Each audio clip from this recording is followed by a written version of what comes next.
Hello students, welcome back to my channel Shiksha competition. और यहाँ पर आज हमारा जो टॉपिक है सामान्य ज्ञान के लिए जीव विज्ञान के कुछ क्वेश्चन हम यहाँ पर देखेंगे। आप जानते हैं पहले मैंने सामान्य ज्ञान के कुछ क्वेश्चन कराए थे, लेकिन बीच में थोड़ा सा टाइम नहीं मिलने की वजह से या हमारा जो यूजीसी नेट का पेपर है उसकी तैयारी में हम लगे हुए थे, इसलिए क्लास नहीं ले पाई। लेकिन अब ये जो जीके की क्लास है ये आपकी कंटिन्यू रहेगी। डेली आपको जीके के मतलब अच्छे से अच्छे क्वेश्चन यहाँ से देखने को मिलते रहेंगे, और जो कि हर एग्ज़ाम के लिए बहुत ही इम्पोर्टेंट है। तो चलेंगे हम अपने क्वेश्चन की तरफ। उससे पहले प्लीज़ आपसे रिक्वेस्ट है कि आप चैनल को सब्सक्राइब जरूर कर लेना, लाइक कर देना वीडियो को, और प्लीज़ ज़्यादा से ज़्यादा चैनल को आपको सपोर्ट करना है, शेयर करना है, ताकि हम और भी अच्छे अच्छे क्वेश्चन और भी अच्छा अच्छा कंटेंट मैं आपको प्रोवाइड करा सकूं। और अच्छी से अच्छी वीडियो प्राप्त करने के लिए और अच्छे से अच्छे मतलब कंटेंट के लिए आपको सपोर्ट करना ही पड़ेगा, तभी ताकि और बहुत सारी सुविधाएं हम आपकी वीडियो के लिए कर सकें। ठीक है, तो यही मेरी आपसे रिक्वेस्ट है। चलते हैं हम अपने क्वेश्चन की तरफ। जीव विज्ञान के अति महत्वपूर्ण क्वेश्चन आज यहाँ पर हम देखेंगे। देखते हैं हम फर्स्ट जो क्वेश्चन है हमारा, किस वर्ग के पौधों में पुष्प तथा बीज नहीं होते हैं? तो किस वर्ग के पौधों में पुष्प और बीज नहीं होते हैं, बताएं यहाँ पर। तो ये नहीं होते हैं अपुष्पोद्भिद। अपुष्पोद्भिद नाम के जो पौधे होते हैं उनमें ना तो पुष्प होते हैं और ना ही बीज होते हैं। नेक्स्ट क्वेश्चन है हमारे यहाँ पर, शैवालों के अध्ययन को क्या कहा जाता है? शैवालों के अध्ययन को क्या कहा जाता है? तो फाइकोलॉजी कहते हैं। शैवालों के अध्ययन को क्या कहा जाता है? फाइकोलॉजी। फाइकोलॉजी कहा जाता है शैवालों के अध्ययन को। नेक्स्ट क्वेश्चन देखते हैं हम अपना। कवक जो फंगी होते हैं उनकी कोशिका भित्ति किसकी बनी होती है? कोशिका भित्ति किसकी बनी होती है? आप जानते हैं जो सेल होती है वो हमारी सबसे छोटी कार्यात्मक और संरचनात्मक इकाई होती है, यानी कि हमारी बॉडी की जो मेन जो जहाँ से नींव पड़ती है जिसे कहते हैं, वो होती है सेल से शुरू होती है, कोशिका से शुरू होती है। ठीक है, यहाँ पर पूछा है आपसे कवक की कोशिका भित्ति किसकी बनी होती है? तो ये बनी होती है काइटिन की। किसकी बनी होती है? काइटिन की बनी होती है। लाइकेन शब्द का सर्वप्रथम प्रयोग किसने किया था? लाइकेन शब्द का सबसे पहली बार प्रयोग किसने किया? तो ग्रीक दार्शनिक थे थियोफ्रेस्टस ने। ग्रीक दार्शनिक ग्रीक देश के रहने वाले थे, इनका नाम था थियोफ्रेस्टस। थियोफ्रेस्टस ने लाइकेन शब्द का सर्वप्रथम प्रयोग किया था। नेक्स्ट क्वेश्चन है हमारे यहाँ पर, प्रदूषण का सर्वोत्तम सूचक क्या है? प्रदूषण का सर्वोत्तम सूचक क्या है? तो बताएं। प्रदूषण तो आप जानते ही हैं, आजकल वैसे भी जो प्रदूषण है वो बहुत ही ज्यादा तेज गति से बढ़ रहा है ना। और प्रदूषण की बढ़ने की वजह से ही ये जो ग्लोबल वार्मिंग है ये बहुत तेज गति से बढ़ रही है। और आप जानते हैं जो मौसम का कहर है, यानी कि गर्मियों के टाइम पे बहुत ज़्यादा गर्मी होना, सर्दियों के टाइम बहुत ज़्यादा सर्दी पड़ना, या फिर कहीं बहुत ज़्यादा बारिश होना, या फिर अकाल पड़ना, ये सारी चीज़ें जो मौसम में ये सब किसकी वजह से हो रहा है? इसमें कहीं ना कहीं जो एक बड़ा हाथ है वो है प्रदूषण का।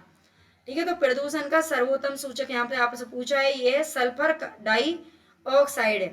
ठीक है, सल्फर डाइऑक्साइड ये प्रदूषण का सर्वोत्तम सूचक माना जाता है। नेक्स्ट क्वेश्चन देखेंगे हम यहाँ पर, जीवाणु जिसे बैक्टीरिया बोलते हैं, बैक्टीरिया की खोज किसने की थी? जीवाणु। जीवाणु आप जानते हैं कुछ ऐसे जीवाणु होते हैं जो हमारे लिए बहुत ही क्या होते हैं, फायदेमंद होते हैं, लेकिन कुछ जीवाणु होते हैं जो क्या होते हैं, बहुत ही हमारे लिए खतरनाक साबित होते हैं। तो जीवाणु की खोज किसने की थी आपसे पूछा है? हॉलैंड के एंटोनिवान। हॉलैंड के एंटोनिवान ल्यूवेनहॉक ने की थी 1683 ईस्वी में।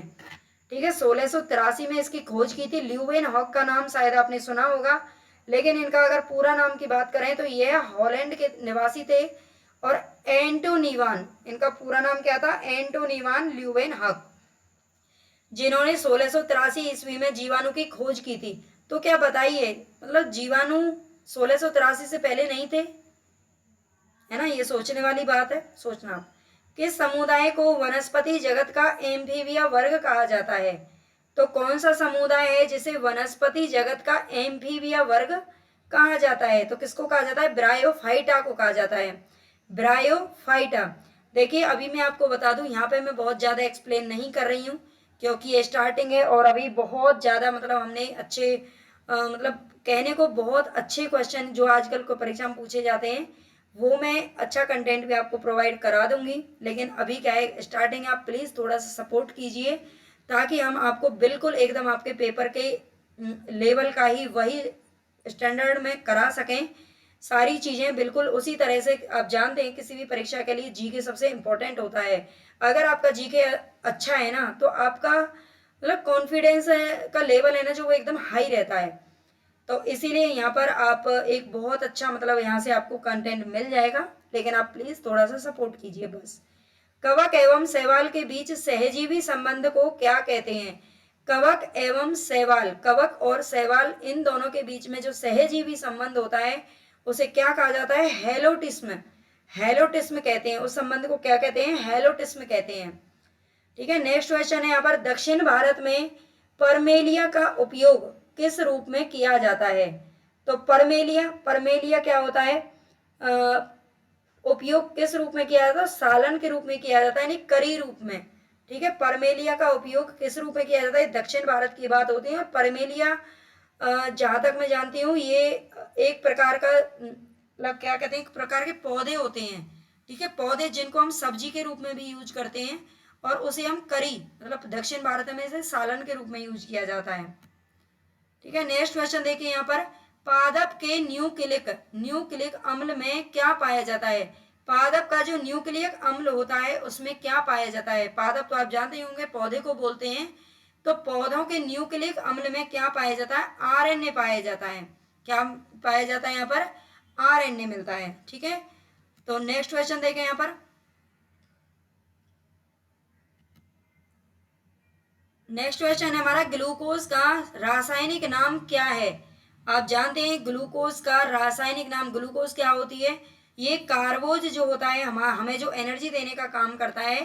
ठीक है, तो कार्बोज एक प्रकार का पोषक तत्व है जिसकी हमें मतलब काम करने के लिए, कुछ भी ग्रो करने के लिए और हमारे बॉडी के एनर्जी के लिए उसकी जरूरत पड़ती है। और उसका सबसे जो मतलब कहते हैं ना सरल रूप जो होता है, सरल रूप जो होता है वो होता है ग्लूकोज। तो ग्लूकोज का यहाँ पर आपसे पूछा है केमिकल नेम, तो ये क्या होता है? C6H12O6। ठीक है, C6H12O6, इसको आप अच्छे से याद कर लें, C6H12O6। ठीक है, ये जीरो नहीं है, ओ है यहाँ पर, ये ध्यान रख लेना। नेक्स्ट क्वेश्चन देखेंगे यहाँ पर, ऑक्सिन्स क्या है? ऑक्सिन्स क्या होता है? तो पौधों में पाए जाने वाला एक हार्मोन है जिसे ऑक्सिन्स कहते हैं। ठीक है, पौधों में पाए जाने वाला क्या है? एक हार्मोन है। पौधों में तंबाकू का मोजेक रोग किस वायरस से होता है? ये ध्यान रख लेना, तंबाकू तंबाकू का एक प्रकार का रोग होता है जिसका नाम है मोजेक। ठीक है, मोजेक रोग किस में पाया जाता है? तंबाकू के अंदर। और ये किस वायरस से होता है? तो टोबाको मोजेक वायरस। इसे क्या कहते हैं? Tobacco mosaic virus. टोबाको आप जानते हैं तंबाकू को बोलते हैं इंग्लिश में, और मोजेक इस रोग का नाम है। तो सिंपल है, कोई बहुत बड़ी बात नहीं, बस ये याद रख लेना है, मोजेक रोग तंबाकू में पाया जाता है। पौधों के भंडारण में ऑक्सीजन की कमी से कौन सा रोग होता है? पौधों के भंडारण में ऑक्सीजन की अगर कमी हो जाती है तो कौन सा रोग होता है? आलू का ब्लैक हट रोग। आलू में क्या कौन सा रोग पाया जाता है? ब्लैक हट रोग होता है जो कि ऑक्सीजन की कमी से होता है। नेक्स्ट क्वेश्चन देखेंगे यहाँ पर, किन्हीं दो खरपतवार नाशियों के नाम बताने हैं। खरपतवार नाशी, खरपतवार किसे कहते हैं पहले तो आपको ये पता होना चाहिए। जैसे कि देखो हमारी फसल होती है, गेहूं चावल वगैरह जो भी फसल बोते हैं, और उसमें कुछ अनचाहे पौधों का उग जाना जिनकी हमें जरूरत नहीं है, ठीक है, उनको बोलते हैं खरपतवार। ठीक है, खरपतवार पैदा हो जाता है मतलब हमने क्या करते हैं, हम जब फसल बोते हैं, गेहूं हमने बोए और गेहूं के अंदर अंदर गेहूं के बीज के अलावा उसमें कुछ अनचाहे पौधे बिना बीज डाले ही उग जाते हैं, उनको बोलते हैं खरपतवार। और खरपतवार नाशियों यानी कि खरपतवार को खत्म करना पड़ता है फिर। ठीक है, नहीं तो वो क्या होते हैं कि जो फसल होती है, जो मेन फसल होती है, उस पर अपना प्रभाव डालते हैं और उसे ठीक से पनपने नहीं देते। ठीक है, तो खरपतवार नाशियों को फिर खत्म किया जाता है और उसके लिए खाद वगैरह डाली जाती है। तो वो खादों के नाम यहाँ पर लिख रहे हैं, एनपीके यानी कि nitrogen phosphorus potassium. Nitrogen phosphorus और पोटासियम जो होते हैं खरपतवार नाशी होते हैं। इनकी ही खाद होती है, जो खाद खेतों में डाली जाती है, ठीक है, ये एक प्रकार के केमिकल्स ही मान लीजिए इनको। और इनको जब खरपतवार ज़्यादा पैदा हो जाता है तो इनको डाला जाता है ताकि ये उनको ख़त्म कर सकें। तो ये ध्यान रख लेना, नाइट्रोजन, फास्फोरस, पोटासियम, ठीक है। तो प्लीज़ चैनल को लाइक सब्सक्राइब जरूर कर लेना, ठीक है। यहाँ से आपको बहुत अच्छा कंटेंट मिल जाएगा, लेकिन अभी क्या है कि स्टार्टिंग है और आपको थोड़ा सा सपोर्ट अपना बनाना है। अगर लगेगा आप मुझे मोटिवेट करेंगे, आप ज़्यादा से ज़्यादा सब्सक्राइब और लाइक करते हैं, तो आपको 100% यहाँ से बहुत ही प्रॉफिट होगा आपके पेपर के लिए, बिल्कुल एकदम निःशुल्क। तो ठीक है, थैंक यू।